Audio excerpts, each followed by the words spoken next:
Hello everyone, good morning, नमस्कार। कैसे हैं? आई होप आप सब बहुत बढ़िया होंगे। स्टार्ट करेंगे आज का सेशन जहां पे हम हिंदी पद्यांश के बारे में आपको बताएंगे कि कम से कम समय में आप पद्यांश को कैसे अटेम्प्ट कर सकते हैं और उसके क्वेश्चंस एकदम बेहतरीन ढंग से किस प्रकार से आप कर सकते हैं। इससे पहले मैंने जो वीडियो दिया था उसमें मैंने गद्यांश के बारे में बताया था आपको कि किस तरीके से आप गद्यांश को करेंगे और उसके क्वेश्चंस को किस तरीके से करेंगे, यानी कम से कम समय है आपके पास में। ठीक है, अगर आप कर रहे हैं सीटेट एग्जाम की तैयारी तो प्लीज हमसे कनेक्ट होने की कोशिश कीजिएगा। मैं जितने भी वीडियो हो रहे हैं, चाहे तो सीडीपी हो गया, हिंदी हो गया, साइंस हो गया, मैं सारे के सारे वीडियो आपके साथ में बेहतरीन ढंग से ला रहा हूं कि आपको कहीं भी जाने की कोई आवश्यकता नहीं पड़ेगी। आपको कहीं से नोट्स पढ़ने की कोई नीड नहीं है। बस आप मेरे चैनल पे आइए, आपको सारा कंटेंट यहां पे मिलेगा। देखिए, आपको सभी को पता है कि नोटिफिकेशन जो है सीटेट का आने वाला है और जस्ट 10 या 15 दिनों में आपको नोटिफिकेशन देखने के लिए मिल जाएगा। इससे अच्छा है कि आप अभी से तैयारी करना स्टार्ट कर दीजिए। और मैंने हिंदी पेडोलॉजी के बहुत सारे क्वेश्चन डाले हुए हैं सीरीज 1 सीरीज 2 करके। तो बहुत सारे कमेंट आए थे जहां पे उन्होंने पूछा था कि सर हम गद्यांश और पद्यांश को कैसे करें कम से कम समय में, हमें समझ नहीं आता है। तो इसलिए मैंने ये वीडियो बनाए हैं आप लोगों के लिए कि सबसे बड़ी बात तो ये है कि आपको जो भी टॉपिक समझ में नहीं आता है, आप मेरे को बस कमेंट करिए। मैं आपके कमेंट का 100% रिप्लाई दूंगा और उस पर वीडियो बनाने की कोशिश भी करूंगा। ठीक है, चलते हैं फिर। बिल्कुल भी आपका टाइम वेस्ट नहीं करेंगे और एकदम बढ़िया से शानदार तरीके से आई होप आपकी तैयारी चल रही होगी। अगर आप कर रहे हैं सीटेट एग्जाम की तैयारी या फिर किसी प्राइवेट स्कूल में डेमो दे रहे हैं, किसी इंटरव्यू में जा रहे हैं, तो वो क्वेश्चन भी मैंने इंटरव्यू के भी अपने सेशन पे डाले हुए हैं। अगर आप कहीं भी डेमो देने के लिए जा रहे हैं, आप टीचर बनना चाहते हैं, ठीक है, चलते फिर पढ़ते हैं। अगर आप देखते हैं कि हमारे क्वेश्चंस क्या करें, एकदम बेहतरीन ढंग से पढ़ रहेंगे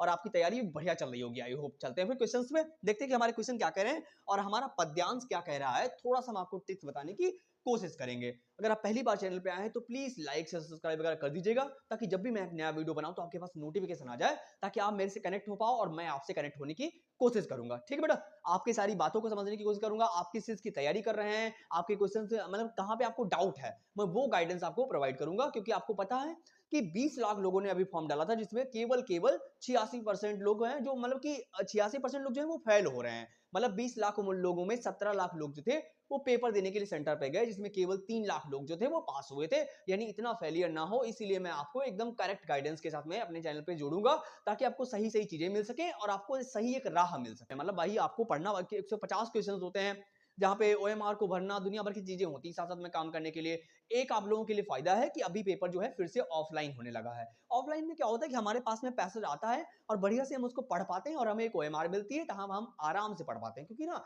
वही पेपर पेन के साथ में जब आप करते हो तो आपको मजा आता है करने में, है ना बेटा। देखिए, आप चलते हैं ट्रिक्स पे, देखते हैं ये ट्रिक्स क्या है करने की। देखो, मेरी बात समझने की कोशिश करना कि अगर आपके सामने कोई स्टैंजा या पैसेज है, ठीक है, मान लीजिए पैसेज और स्टैंजा तो आएगा ही आएगा, लेकिन अगर बड़ा है स्टैंजा तो आप क्या करेंगे, पहले क्वेश्चन को पढ़ेंगे। लेकिन अगर स्टैंजा छोटा है तो आप पहले स्टैंजा को पढ़ लीजिए, मतलब 2 4 5 लाइनों का है तो आप पढ़ लीजिए। अगर पैसेज बड़ा सा दिख रहा है, आपको लंबा सा स्टैंजा दिख रहा है, तो आप पहले क्वेश्चन पढ़ लीजिए फ्लो फ्लो में, ताकि आपके माइंड में बैठ जाए कि क्वेश्चन में क्या पूछा गया था, है ना बेटा। सबसे बड़ी बात यही थी। अब यहाँ पे क्या बोला गया है, केवल 4 ही 5 लाइनें हैं जिनको हम आसानी से पढ़ सकते हैं। पहले पढ़ ले, 6 लाइनें हैं, देखो 6 2 लाइनें, ये 6 लाइनें दी गई हैं, तो इनको पहले फ्लो में पढ़ लेते हैं, देन उसके बाद में हम क्वेश्चन पे चलेंगे। ठीक है बेटा, चलिएगा समझते हैं। यहाँ पे इन्होंने लिखा हुआ है कि निम्नलिखित काव्यांश को पढ़कर पूछे गए प्रश्नों में सही सबसे उपयुक्त उत्तर वाले विकल्प को चुनित कीजिए। यानी सबसे यहाँ पे आपको क्या किया गया है, मतलब कि एक काव्यांश दिया गया है, कविता दी गई है, जिसमें इन्होंने बोला है कि 1 से 6 प्रश्न दिए गए हैं। ठीक बेटा, ऐसे आपको वहां पर भी मिलेगा जिनमें से आपको उपयुक्त मतलब कि ऑप्शन दिए गए होंगे, आपको करेक्ट ऑप्शन देना है, वो भी पद्यांश के अकॉर्डिंग। ठीक है, चलते हैं पढ़ लेते हैं, देखते क्या बोले। कह रहे कि आया समय उठो तुम नारी, युग निर्माण तुम्हें करना है, आजादी की खुद नींव में तुम्हें प्रगति पत्थर भरना है, अपने को कमजोर ना समझो, जननी हो संपूर्ण जगत की गौरव हो। अब इन लाइनों में क्या बोला जा रहा है आपको समझ में आ रहा होगा कि नारी की शक्ति का वर्णन किया गया है। मतलब इस पद्यांश में क्या किया गया है, इन्होंने कहा है कि आया समय उठो तुम नारी, युग निर्माण तुम्हें करना है। देखो यहाँ पे टैग वर्ड्स हैं कि नारी की बात कही जा रही है कि तुम्हें युग निर्माण करना है, तुम उठो, है ना। आगे बोला कि आजादी की खुदी नींव में तुम्हें प्रगति पत्थर बनना है। मतलब यह जो दुनिया है यहाँ पे आपको अपनी शक्ति को दिखाना है, आपको पहचानना है, अपने गौरव को पहचानना है। आगे कह रहे हैं कि अपने को कमजोर न समझो, जननी हो संपूर्ण जगत की गौरव हो। यानी तुम ही जननी हो, गौरव हो। यानी यहाँ पे कुल मिला के नारी के शक्ति की वर्णन की जा रही है कि नारी जो है अपने आप को पहचानो तुम, है ना बेटा।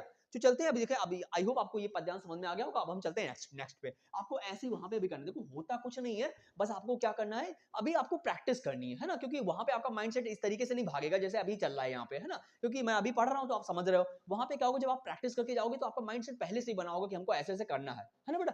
सिंपल चलते, पहले क्वेश्चन में इन्होंने क्या बोला है कि कविता का मुख्य स्वर क्या है। अब आप मुझे बताइए कि कविता का मुख्य स्वर क्या है। है, गौरव गाथा का है, युग निर्माण का है, स्त्री शक्ति का है या फिर स्वतंत्रता का है। मैं अभी आपको बताया था, जस्ट मैंने अभी आपको पोएम में बोला कि यहाँ पे क्या बोला है, कह रहे कि आया समय उठो तुम नारी, युग निर्माण तुम्हें करना है, अपने को कमजोर न समझो, जननी हो संपूर्ण जगत की गौरव हो। यानी यहाँ पे क्या कह रहे हैं, नारी शक्ति की बात कर रहे हैं। मैंने आपको पहले बताया कि नारी तुम अपने आप को पहचानो, कह रहे आई होप आपको समझ में आ रहा हो कि मैं क्या कहना चाह रहा हूं। यहाँ पे वही बात कही जा रही है कि अपने आप को पहचानो, मतलब कि नारी की बात करी जा रही है कि अपने आप को पहचानो। चलिए आई होप आपको ये क्वेश्चन समझ में आया होगा। तो अभी हम चलेंगे फिर नेक्स्ट क्वेश्चन पे। ये तो आपको समझ में आ ही गया होगा कि यहाँ पे हमारा ऑप्शन क्या होगा, स्त्री शक्ति की बात करी जा रही है पोएम में। ठीक है, चलते हैं फिर नेक्स्ट क्वेश्चन पे, देखते हैं कि हमारा नेक्स्ट क्वेश्चन क्या कह रहा है।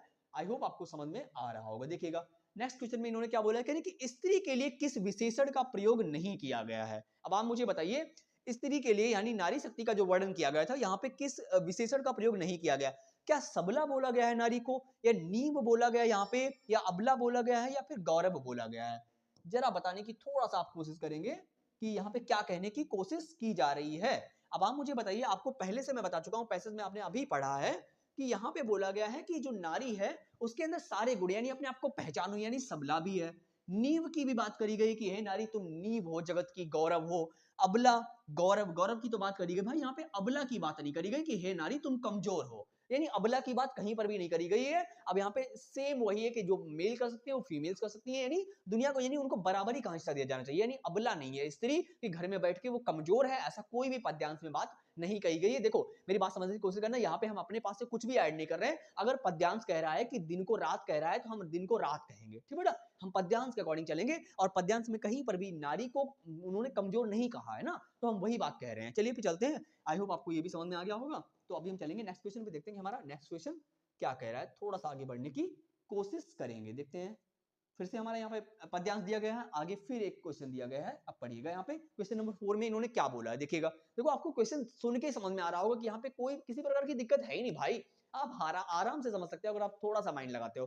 देखो क्या बोला इन्होंने, कह रहे कि स्त्री की निर्माणकारी शक्ति का भाव कविता की किस पंक्ति में निहित है। यानी स्त्री की निर्माणकारी पंक्ति, अब आप पैसेज में देखिए यहाँ पे कि क्या बोल रहे हैं, स्त्री की निर्माणकारी पंक्ति कहां पे है कि आया समय उठो तुम नारी, युग निर्माण तुम्हें करना है। देखो यहाँ पे पहले इन्होंने बोल दिया कि आया समय उठो तुम नारी, युग निर्माण तुम्हें करना है। यहाँ पे ये देखो बोला है, यहाँ पे वही बात यहाँ पे पैसेज में नीचे इन्होंने बोली है कि मतलब कि कौन सी लाइन में निहित है कविता का, ये वाली बात जो है किस लाइन में निहित है। देखो आगे क्या बोल रहे थे, क्वेश्चन नंबर 4 था हमारा, देखिएगा लिखा हुआ है।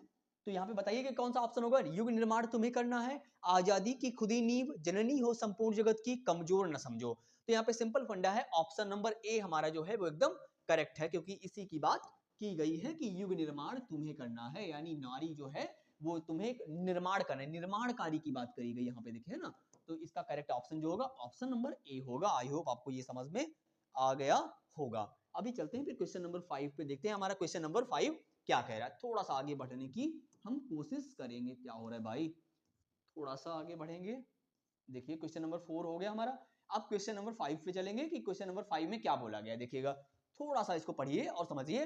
कहें कि कविता के अनुसार स्त्री को, कविता के अनुसार स्त्री को गौरव गान करते रहना होगा, पत्थर भरने का कार्य ही करना होगा, स्वयं की शक्ति को पहचानना होगा, जननी के रूप में ही रहना होगा। देखो अभी मैंने आपको बताया था कि यहाँ पे नारी शक्ति की बात हो रही है। देखो एक टैग वर्ड है नारी शक्ति, जिसके माध्यम से आप सारे क्वेश्चन ऐसे अटेम्प्ट कर सकते हो। इन्होंने बोला था पत्थर भरने की तो बात करी नहीं गई, गौरव गाते, अब दिन भर गौरव ही गाते रहोगे ऐसा तो कुछ है नहीं भाई।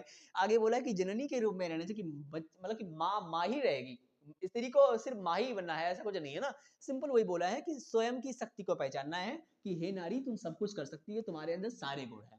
आई होप आपको समझ में आ रहा है। मेरे को थोड़ी सी हंसी आ रही है यार कि यहाँ पे मतलब कि एक पैसेज बढ़िया सा इंटरेस्टिंग था दिया, अगर मजा आता है सॉल्व करने में कि उसके क्वेश्चन जो होते हैं बड़े इंटरेस्टिंग से होते हैं, ठीक है बेटा। यानी स्वयं की शक्ति को पहचानने की बात करी गई है। आई होप आपको ये भी समझ में आ गया होगा। तो अभी हम चलेंगे अपने नेक्स्ट क्वेश्चन पे, क्वेश्चन नंबर 6 पे देखते हैं। फिर से हमें पैसेज दिया गया है। अब क्वेश्चन नंबर 6 में इन्होंने क्या बोला है, देखते हैं।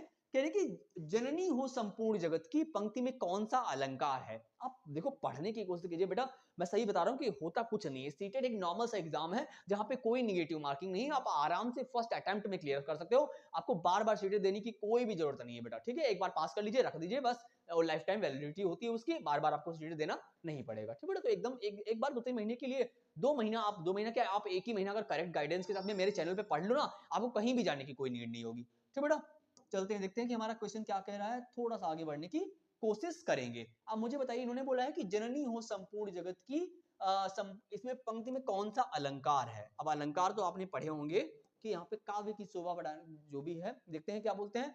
कह रहे हैं कि अब आपको दिख रहा होगा कि यहाँ पे जो जा वर्ड है ये वाला, और यहाँ पे जो जा वर्ड है ये ये यानी बार बार रिपीट हुआ है। अब आपको पता है कि यहाँ पे कोई पूरा शब्द रिपीट नहीं हुआ बेटा, सिर्फ वर्ड रिपीट हो रहा है, और जहां पे केवल वर्ड रिपीट होता है वो होता है अनुप्रास अलंकार। क्या होता है?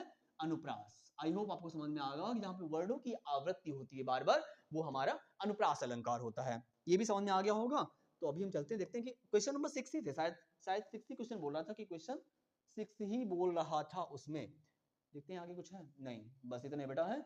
आई होप आपको सेशन बहुत ही अच्छा लगा होगा, और आपको जैसा भी सेशन लगा हो, अच्छा लगा हो, बुरा लगा हो, तो आप प्लीज कमेंट करके जरूर बताइएगा। और आपको जिस टॉपिक से रिलेटेड वीडियो चाहिए, जैसे हमारा सीडीपी चाहिए, हिंदी चाहिए, या पद्यांश चाहिए, गद्यांश चाहिए, जैसा भी आप कमेंट करेंगे मैं उस पर तुरंत ही, जैसे आज कमेंट करेंगे आप, तो मैं आज ही वीडियो बनाऊंगा इस पर। आई होप, पक्का मैं ये वादा कर रहा हूं, आप कमेंट करेंगे मैं उसका रिप्लाई 100% दूंगा, और मैं आपसे पूरी तरीके से कनेक्ट होने की कोशिश करूंगा। और अगर प्लीज आपको सेशन अच्छा लगा हो तो लाइक शेयर सब्सक्राइब वगैरह कर दीजिएगा, ताकि जब भी मैं एक नया वीडियो बनाऊं तो आपके पास नोटिफिकेशन आ जाए। और thank you so much for coming. अगर आपको सेशन अच्छा लगा हो तो प्लीज आप मेरे से जुड़ेंगे। Thank you so much for coming. Thank you so much.